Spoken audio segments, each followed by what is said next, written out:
Gagawa tayo ng napakasarap na merienda na gamit ang tikoy. Kahit naman anong flavor na natanggap ninyo o nabili nyo yung tikoy, ay hindi naman yung makaka-apekto dito sa ating merienda. Tara, simulan na natin!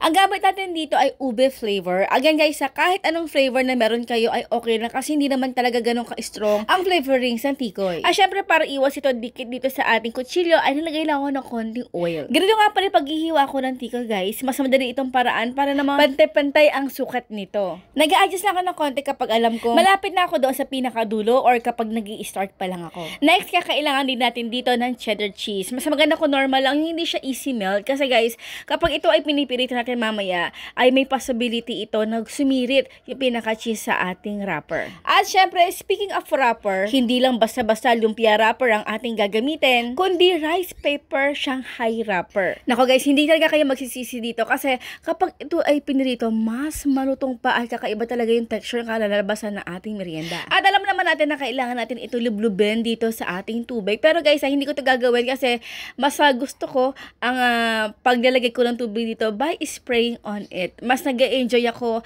at mas madali para sa akin. Napakadali lang talaga ito lumambot. Kaya naman kapag ito ay naramdaman na natin na malambot na, ay tiklupin na natin. At dito nga ako nagkamali. Nailagay ko ito sa paper box ng tikoy at dumidikit talaga ito sa paper. Hindi ko na talaga alam gagawin ko dito kasi talaga naman dumikit na ito sa papel. Nag-spray lang ako dito ng konting tubig at gumana naman. Okay naman. I suggest na ilagay lang ito sa kahoy or sa parchment paper. Next, ay gumamit lang ako dito ng maliit na kawali. Naglagay lang ako ng oil at pirituhin ito over medium-high heat. Yes, medium-high heat guys kasi kapag mainit yung ating oil at nilagay natin itong ating rice paper dito ay para siyang more crispy yung effect nito. Next, ang gagamitin naman natin yung chocolate flavor. Again, hindi ito makaka-apekto sa lasa kung ano may gagawin natin na level up merienda natin dito. Batiin natin ang itlog na may asin at paminta. Ilagay natin dito yung ating in-slice na tikoy. Ay, ba't naging color ba yun? So, ilablob lang ito ng bahagya at ilagay na natin dito or ipirito sa ating mainit na mantika. So, ito ay kusa na nalambot. May mga ibang tao naman talaga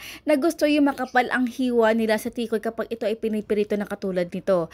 Iba naman manipis at nirorolyo at saka ito kinakain.